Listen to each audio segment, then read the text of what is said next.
What if I told you a laser can remove a tattoo without ever scrubbing the ink off your skin? Sounds impossible, right? The ink lives deep under the surface, designed to be permanent. Welcome back.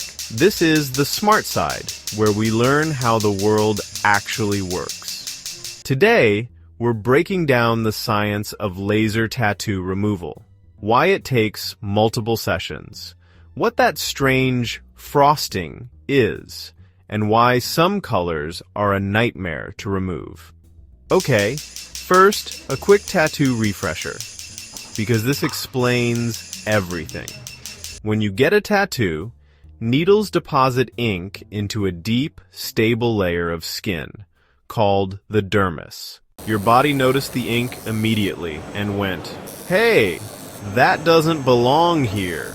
Your immune system tried to clean it up right away, but the ink particles were too big to carry off. So your body did the next best thing. It trapped them in place. That's why tattoos are permanent. They're literally too big for your body to move. So here's the big question. If your body can't move those massive ink particles, how can a beam of light do it? Here's the key.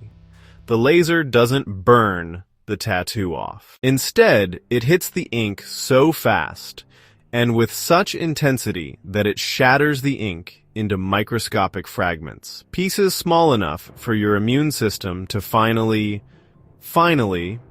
clear out.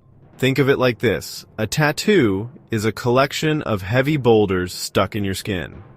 Your body can't move boulders, but smash those boulders into tiny pebbles. And now the cleanup crew can work. Now you might be thinking, wait, how can a laser powerful enough to shatter ink avoid cooking the rest of your skin?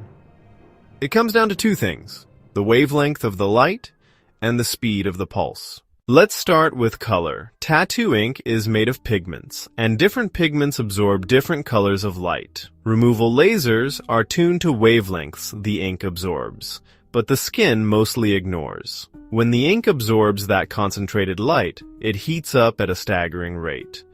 But this isn't slow, lingering heat. It's delivered in ultra-short bursts, like a high-powered camera flash. Modern systems fire pulses in nanoseconds, even picoseconds. That's a trillionth of a second. That speed is crucial. It dumps energy into the ink so fast that the particles shatter, before heat can leak into the surrounding skin. The ink takes the hit, while the skin stays relatively safe.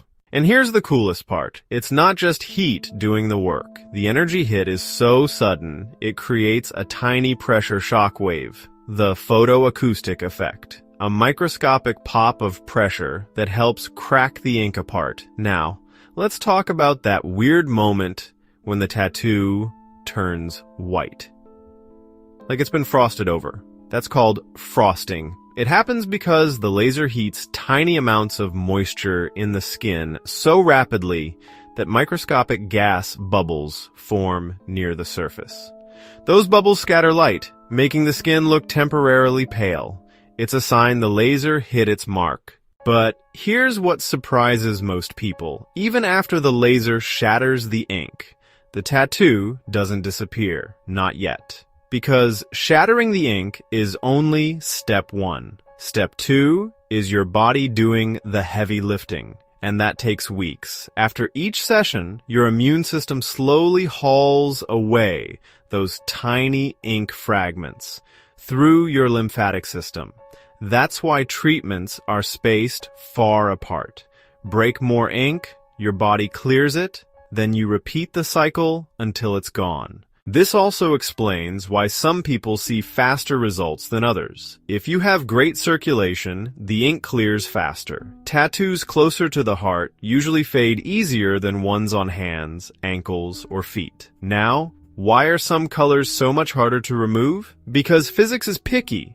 Black ink absorbs almost all wavelengths of light, making it the easiest target. But vibrant colors like green, light blue, and yellow reflect a lot of the laser's energy instead of absorbing it. They often need specialized lasers and many more sessions. On top of that, tattoo inks aren't standardized. Different brands use different chemistries, so two identical-looking tattoos may react completely differently. One more thing, older tattoos usually fade faster. Over the years, your body has already started cleanup, and sunlight may have weakened some pigment. Now, a quick reality check. Laser removal is a medical procedure, a controlled stress on your skin. Swelling, redness, even blistering are common. Aftercare isn't optional. It's the difference between a clean removal and permanent scarring. So here's the big takeaway. A laser isn't an eraser, it's a smasher. It breaks the boulders into pebbles using perfectly timed pulses of light. The laser does the breaking, and your immune system does the hauling. If you learned something new today, hit like and subscribe. It truly helps the smart side reach more curious minds like yours.